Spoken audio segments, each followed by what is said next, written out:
and welcome to Hypothetically Intentional, where we ask the question, what if we set intentions with everything we do? I'm your host, Michelle Albers, and today my intention is to be playful and fun with regard to tarot and specifically reversals, which is something I never used to do. I did not read reversals. I was of the opinion, still am on some level, that 78 cards is enough and we don't need to make it messier.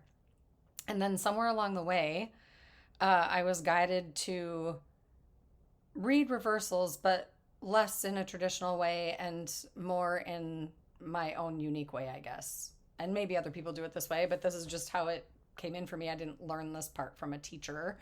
I call them detours because I feel like reversals has this negative connotation that feels like we're going backwards or we're regressing or we're doing something wrong. And how I see reversals and how I work with them now is more, it's just a different path. We're still going to learn lessons. We're not on the wrong one. We just chose a new one or a different one, or we're on the same one, but we're paused in this pocket of time where our interaction with the card that is reversed and the card before it are dancing together, and together as a unit, as a pair, they have a very specific message. And so it's almost like just a way to get another layer of information from the previous card where maybe there's something there that's still stuck or hasn't quite been resolved yet. But there's also qualities from the next card coming in. And so sometimes that can feel messier or a little frustrating for people. And so it just gives me, as the reader, more information, but then it also gives the querent more information, just of like maybe why they've been feeling the way they've been feeling and why things perhaps have been feeling harder than they need to feel. And if I just have found it, I used to so resist reversals and just did not super love them and thought they were unnecessary. And I don't know, during readings it started happening, and now I'm teaching a course and I'm teaching about reversals, but I'm calling them detours. And so it is a reverse card. It pops up, quote unquote, upside down, and then it tells you something more. It gives you another layer, and it can really invoke new conversations as well. And I think, one of my favorite parts of tarot is that when you have a person coming to you because they're feeling stuck or frustrated or almost like their hands are thrown in the air and they just kind of don't know what to do next, that conversation that we can have together, and the cards can be a way to create ease and a catalyst for some divinely guided wisdom and connection to our spirit guides, is such a beautiful thing. And I don't know, I feel like I started with tarot with this mindset of, it's definitive, it's yes, no questions, it's predicting the future, it's quote unquote psychic stuff, right? And it is just, my practice has never been that.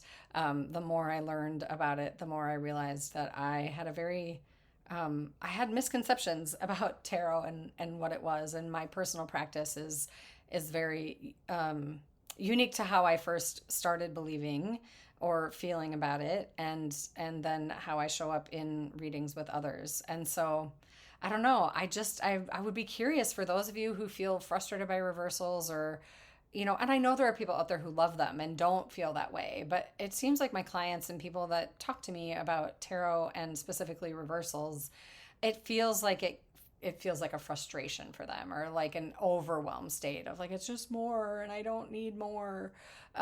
If you're learning how to read, and then if you're asking the question or sitting for the reading, I actually find it that they can bring comfort. And so I just find the evolution of how we view things and how we can change our relationship to them and how meanings change. And this isn't even just about tarot. This is like life in general, how we can see something in a new and different way, and it creates a new meaning and maybe takes away some angst or gives an aha or creates something that you've seen it and now you can't unsee it. And therefore the meaning you give it and how you navigate it and how it shows up in your world completely transforms and maybe even transmutes. And I just think it's such a beautiful thing. I love layers in lessons and guidance, and my spirit guides seem to like to dance and play in that way, and I absolutely love it. So I'd be curious to know, how do you feel about reversals if you are a tarot person? And if you're not a tarot person and you have questions about it, I'd love to know about that. And if you're curious about how I teach or the course I'm talking about, I'm honoring, or offering, maybe is a better way to say it, a pretty hefty discount for at least through the end of August. And I would love to give you that coupon code. I'm going to put it in the show notes. It's a recorded class. It's actually two. I recorded one in 2023, and then I'm just wrapping up the live class that I recorded, the series, in 2026. And I teach things like reversals / detours. And I talk about court cards maybe in a new and different way. And yeah, I don't know. It's super fun. I used to, well, hate is a strong word, but absolutely not be on board with tarot. And for whatever reason, it just kept being put in front of me. And I got my stubbornness out of the way and just started listening and actually studied it with several teachers who I trusted and who supported me on my healing journey. And I absolutely love teaching it. It's so fun.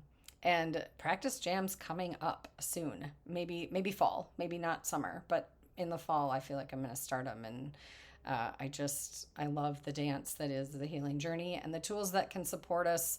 But really, the tools point to ourselves. It comes from us. It's within. And we are divine beings having a human experience, and vice versa. And what a beautiful thing.